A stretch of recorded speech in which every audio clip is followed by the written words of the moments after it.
elevando nosso pensamento a Deus, nos conectando a Jesus através dessa prece. Pedimos, Senhor, que nos dê a sabedoria e o entendimento para que possamos seguir nessa nossa tarefa diária de amadurecimento do Espírito. Que possamos, através dos teus ensinamentos, sempre pautados no Evangelho de Jesus, na codificação do nosso querido irmão Kardec, aprender e melhorar a cada dia. Que o plano espiritual, nossos amigos que nos assistem, possam então nos intuir no caminho do bem. E hoje, amparados que seremos por esta palestra do nosso irmão Ivanor, te pedimos, Jesus, que continue conosco hoje e sempre. Que assim seja. Obrigada.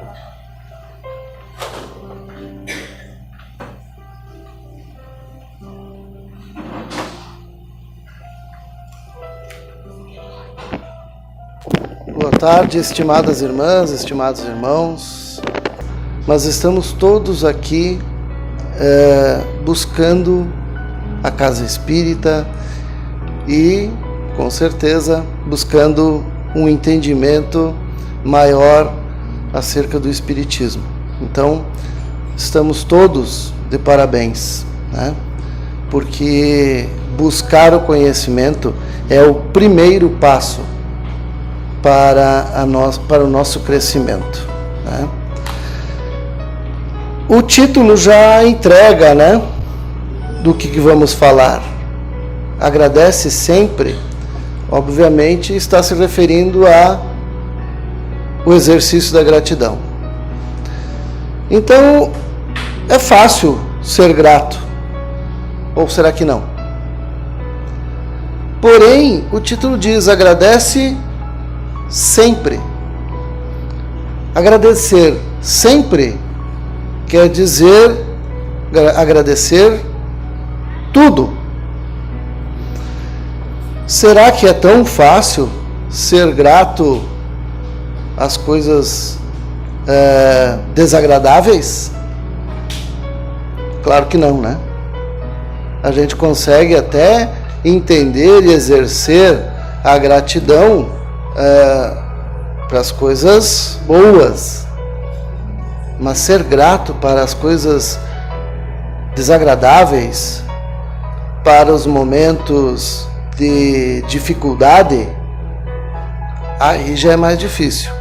Mas o título não nos deixa alternativa, ele fala: agradece sempre. Então nós precisamos nos debruçar um pouquinho mais sobre essa forma de exercer a gratidão. E a gratidão, meus irmãos, é uma das virtudes mais fabulosas que nós, criaturas encarnadas e também, quando desencarnados, podemos cultivar em nós. Cultivar a gratidão é algo que nos liberta, e nós já vamos entender o porquê. Porém, quando falamos de criatura humana, nós estaremos sempre falando de um ser extremamente complexo. Nós não somos fáceis. Pois ao contrário dos nossos irmãos animais, né, onde ainda impera o instinto, o comportamento de sobrevivência, em nós outros, não. Nós somos espíritos, agora, por ora, reencarnados, mas somos criaturas que viemos reencarnando de muitas eras. E essas muitas eras de existências anteriores fizeram com que nós vivêssemos experiências as mais variadas. Então imaginemos que há muito tempo atrás nós éramos criaturas menos evoluídas. E nós nos encontramos em um planeta muito menos evoluído naquela época. E por ser muito menos evoluídos, nós e o planeta, nós nos vimos às voltas com situações onde nós precisamos usar da violência, usar do egoísmo, porque nós tínhamos que garantir a nossa sobrevivência. E lá atrás era uma luta diária até para a alimentação. Nós precisávamos caçar, matar, né? E às vezes a nossa caça queria nos caçar. Impossível que todas essas experiências que nós fomos vivendo não tivessem deixado em nós marcas, não tivessem deixado em nós uma formação. E aí se dá o nosso caráter, a nossa personalidade. Então, se nós pensarmos que nós somos quase 8 bilhões de pessoas nesse planeta, encarnados, sem contar os desencarnados. Encarnados, estamos batendo quase 8 bilhões. Nenhuma pessoa é idêntica à outra. E não estamos falando somente em feições físicas. Estamos falando em personalidade. Não há uma criatura sequer nesse planeta que seja idêntica à outra, fisicamente e principalmente em personalidade. E aí, como é que a gente diz para esses 8 bilhões de variedades, agradece sempre? Como é que a gente explica isso? Porque ser grato sempre e ser grato a tudo envolve muita coisa. Então, os nossos corpos materiais são heranças animais. O nosso corpo material, ele evoluiu do mundo animal. Mas o nosso espírito não. O espírito vem se desenvolvendo, vem se aprimorando, vem se melhorando a cada nova reencarnação. Hoje, porém, a nossa sobrevivência nesse planeta exige de nós uma outra abordagem. Tá? Ela exige uma abordagem perante a vida, e a negligência nessa forma de abordagem da vida, negligenciar isso, é que está trazendo para nós problemas de existência e de coexistência. Existência é eu, né? Cada um de nós, individualmente, existir. Mas nós não vivemos solitários. Nós precisamos coexistir. E aí está uma das primeiras grandes dificuldades que estamos enfrentando nos dias contemporâneos hoje, nos dias de hoje. Por incrível que pareça, a coexistência das pessoas, vivendo cada vez mais próximas, está criando grandes dificuldades. Então vejamos que antigamente em um bairro aqui de Caxias, vamos imaginar um bairro aqui de Caxias, habitavam lá 100, 200 pessoas.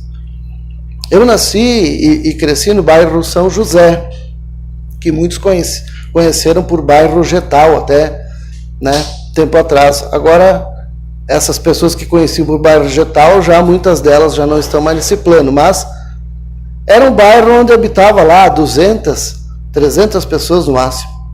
Então o distanciamento das casas, das pessoas, era maior. Hoje o bairro está, não sei, talvez 3 vezes isso.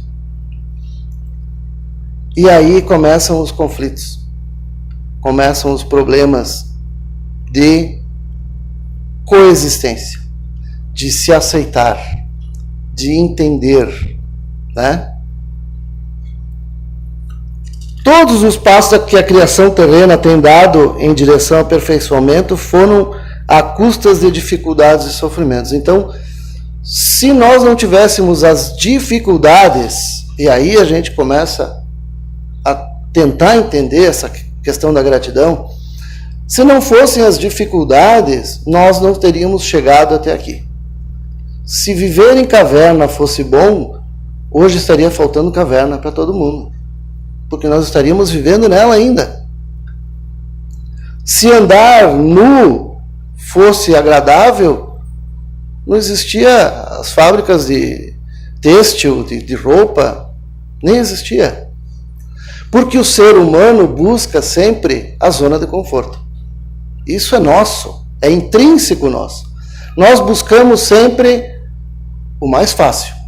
Somos igual os fluidos, né? Sempre corremos para o lado mais favorável. Então Deus, conhecedor da nossa natureza, nos dá o quê? Dificuldades. Para quê? Para que cresçamos. Para que nos desenvolvamos. Então ele tornou o habitat nas cavernas algo insalubre. Ele fez com que a caça começasse a ficar cada vez mais longe, para nos obrigar a plantar, para nos obrigar a passar da condição de caçadores, de coletores, para criaturas que plantavam. E aí as intempéries nos fizeram confeccionar roupas no início de peles, mas aí, à medida em que a caça foi se tornando escassa, fomos confeccionando roupas de outras coisas, e aí fomos desenvolvendo maneiras de tecer. Então, se a gente olhar a história da humanidade, nós veremos uma história de grandes dificuldades, de grandes calamidades, que nos colocaram exatamente aqui. As guerras, por mais terríveis que sejam, por mais abomináveis que sejam, e elas não seriam necessárias se nós fôssemos criaturas desenvolvidas. Como não o somos, aí estão elas, ainda hoje. Mas as guerras, a primeira, a segunda guerra, apesar de toda a destruição e dor, trouxe avanços gigantescos para a indústria, tecnologia. Cidades foram reconstruídas e feitas de forma mais modernas. A própria aviação nasceu, cresceu e se desenvolveu em função da guerra. Então, se olharmos os aviões no antes e o pós-guerra, veremos um avanço gigantesco nos aviões, só para citar um exemplo, em questão de muito pouco tempo. Devemos agradecer as guerras? De certa forma, sim.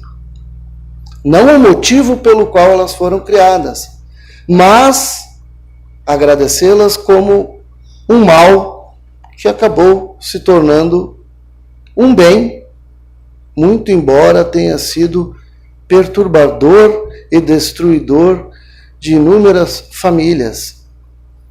Mas se nós olharmos com o olhar de entendimento, veremos motivos ainda assim para agradecer. Então, mudando esse foco para nós, se nós olharmos as dificuldades que já enfrentamos, os reveses que já houve em nossas vidas, isso olhando só sob o prisma dessa encarnação, será que não veremos motivos de agradecer as dificuldades que logo ali nós lamentávamos? Se nós analisarmos bem, veremos que há algum crescimento, há alguma evolução, algo de positivo, por mais terrível que tenha sido a dificuldade, ela nos trouxe. Não exercemos a gratidão com a frequência necessária. Isso é um problema. Porque achamos sempre que recebemos aquém do nosso merecimento. É ou não é? quando o contrário é que é o correto. Então nós sempre estamos achando que Deus está dando para nós menos do que a gente merece. Quando na verdade, se a gente parar para analisar com amor, nós vamos ver que Ele está sendo bem bonzinho. Porque se a gente analisar a fundo todos os nossos defeitos que ainda temos por melhorar, nós talvez descobramos que não somos tão merecedores assim daquilo que já temos. Mas nós sempre queremos algo mais. Por que será? Então, Divaldo, no livro O Ser Consciente, ditado por Joana de Ângeles, é um livro espetacular para nós entendermos um pouquinho da nossa psicologia. Ele nos fala lá no preâmbulo, vou ler um trechinho. Esmagado por conflitos que não amanham de intensidade, o homem moderno procura mecanismos escapistas, em vãs tentativas de driblar as aflições, transferindo-se para os setores do êxito exterior e do aplauso e admiração social. Nada que nós estejamos vendo agora, nesse momento, né? As pessoas não estão buscando êxito exterior, aplauso, holofotes, né? Embora os sentimentos permaneçam agrilhoados e ferreteados pela angústia e pela insatisfação, as realizações externas podem acalmar as ansiedades do coração, momentaneamente. Não, porém, erradicá-las. Razão porque o triunfo externo não apazigua interiormente.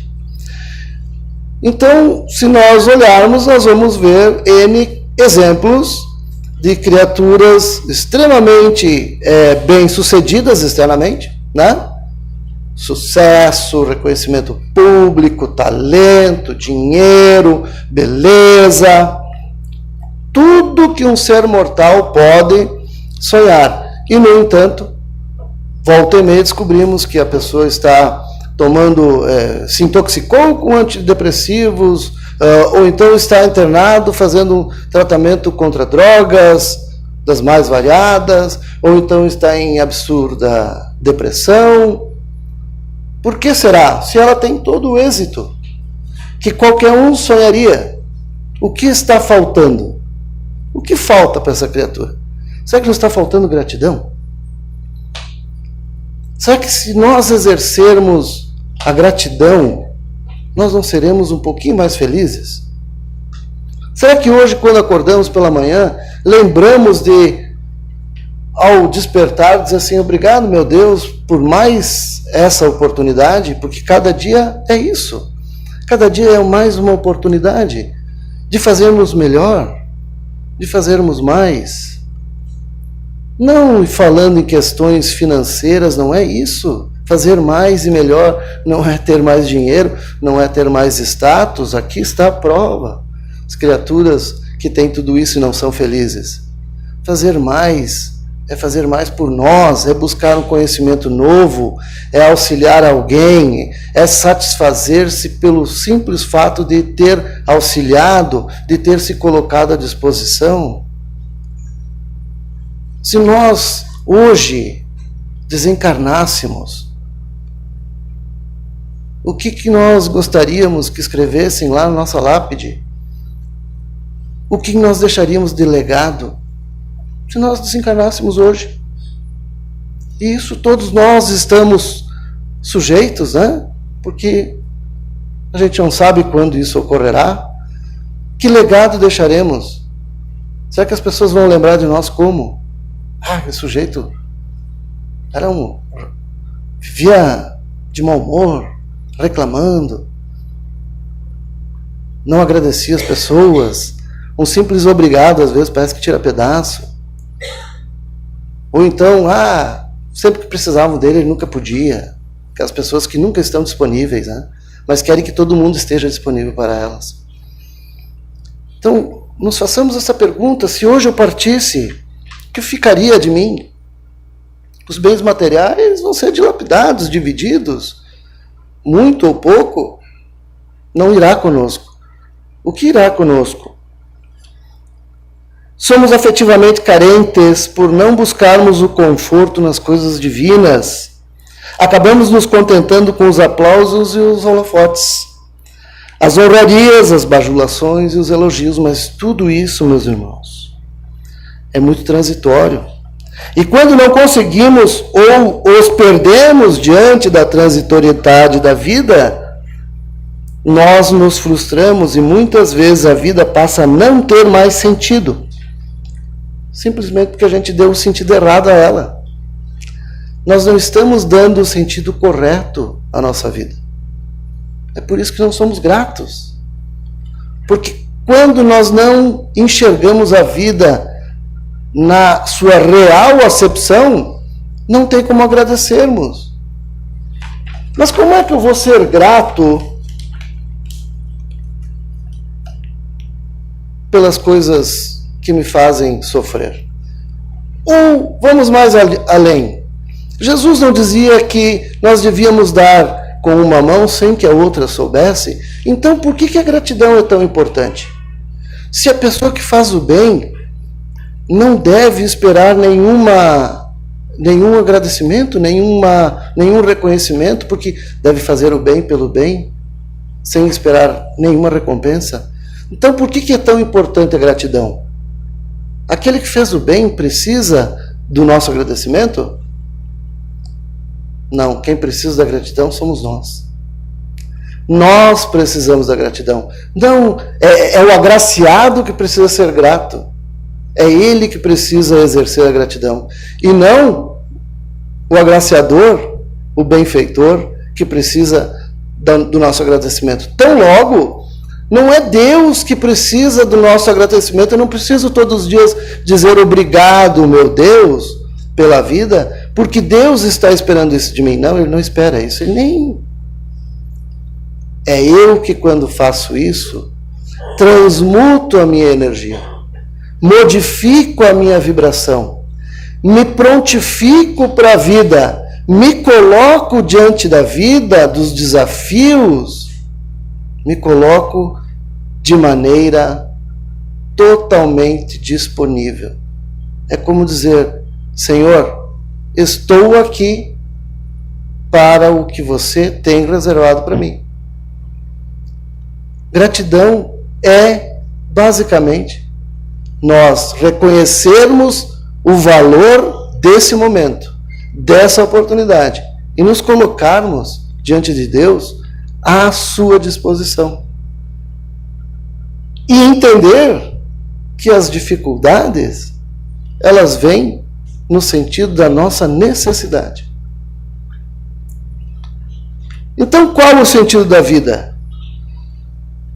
O homem do mundo regenerado terá que balancear essa equação. Então, o planeta está se encaminhando, já está na direção, já está dando passos largos no caminho da regeneração, passar para um mundo de regeneração, deixando o de provas e expiações para trás.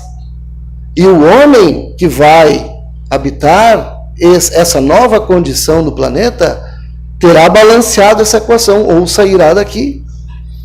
Sem isso, nós não vamos dar o próximo passo. Analisando a velocidade com que as mudanças ocorrem na era contemporânea, veremos que tudo está movimentando para que em breve nós respondamos essa pergunta: qual o sentido da vida? Será que a vida é só sob esse prisma do berço ao túmulo? Ou será que a vida é algo muito maior do que isso? Então, muitas criaturas estão vivendo frustradas, estão vivendo amarguradas, estão vivendo mal-humoradas, ingratas, porque estão olhando somente do prisma do berço ao túmulo, como se isso fosse toda a sua chance de ser feliz, de crescer, de prosperar. Quando o Espiritismo, consolador, e é consolador por isso, vem e nos diz: este é apenas mais um período, é apenas uma nota da sinfonia. E nós queremos avaliar a sinfonia por uma nota. Não é nem um acorde, é uma nota. Essa nossa passagem é apenas uma nota da sinfonia divina. E nós olhamos para ela e nos achamos no direito de dizer se ela é boa ou é ruim. E se nós olharmos por esse prisma, a vida vai ser hoje boa, amanhã vai ser ruim, depois vai ser boa de novo, depois vai ser ruim. E nós viveremos em constante altos e baixos. E é isso que nós estamos vendo nas criaturas desse mundo de agora. A criatura, uma hora está hiper feliz, hiper satisfeita, no momento seguinte está em depressão. Nunca ouvimos falar tanto do transtorno bipolar, né?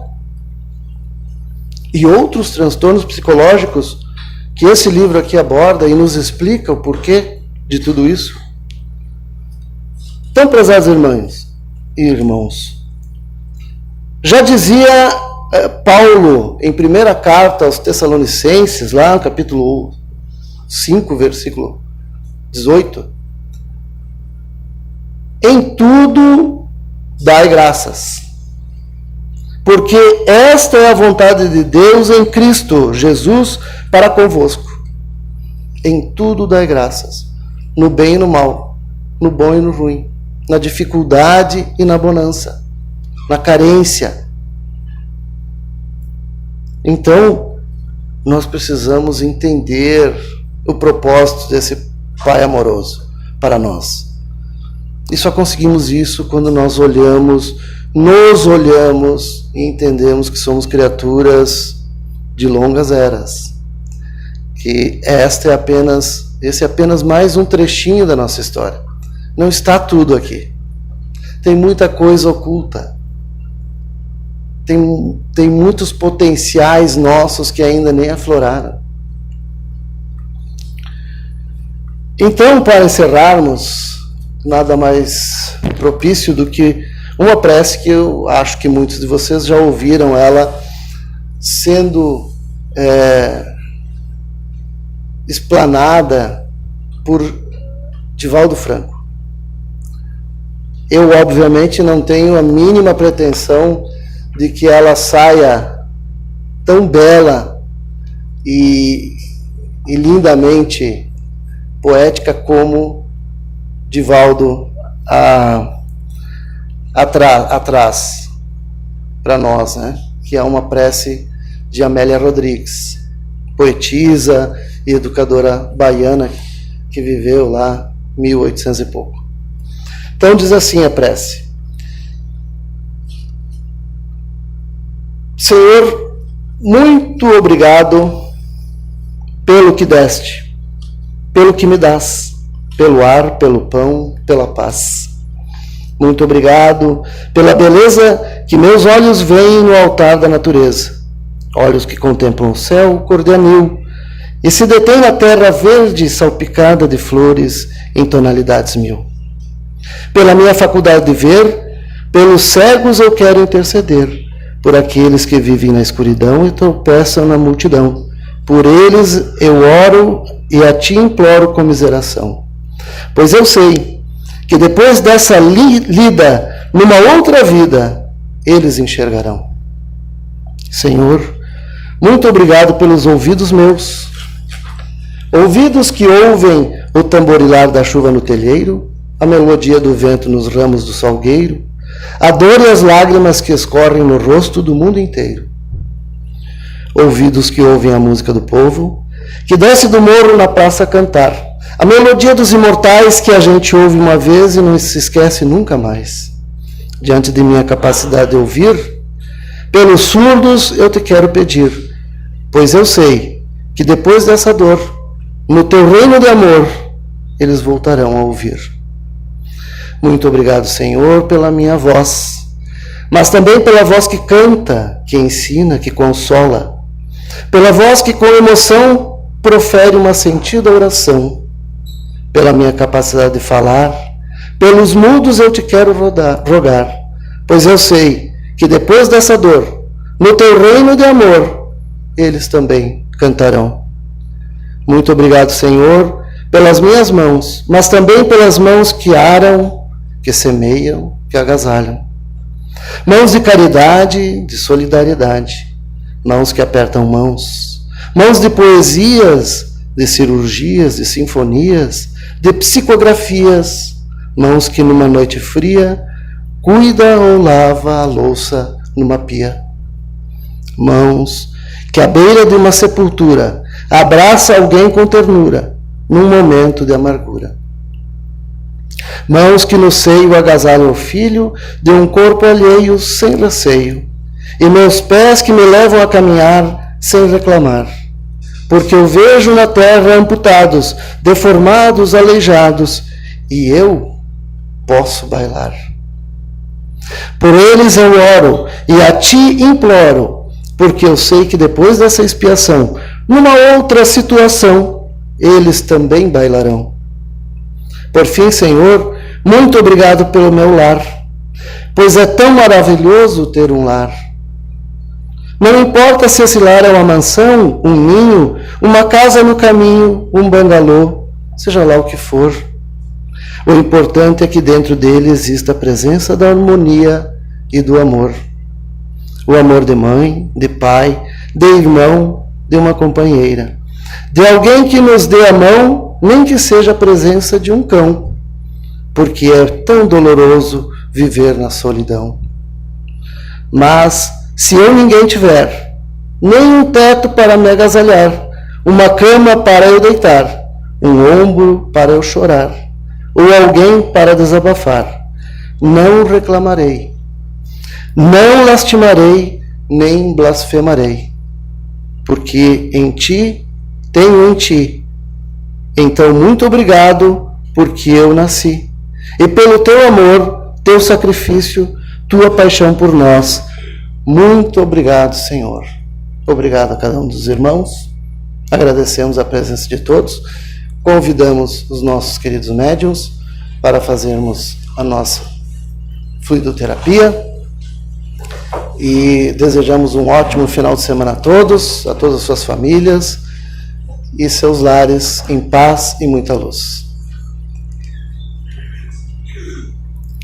Então rogamos ao nosso Pai amoroso, aos nossos mentores queridos aqui presentes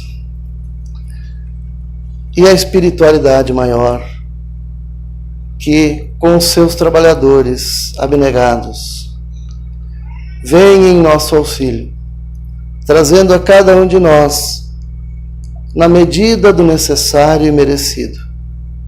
Pai de amor, Mestre Jesus, Mãe Santíssima, que tuas bênçãos de luz, que a Mãe amadíssima traga a cada um de nós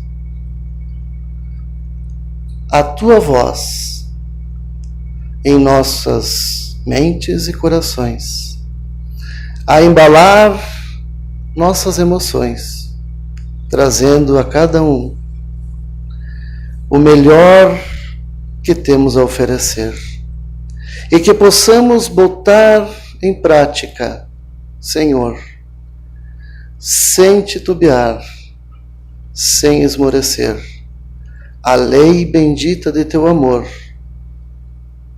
que o Jesus, o nosso mestre, irmão e amigo, nos trouxe e nos exemplificou até mesmo diante da cruz.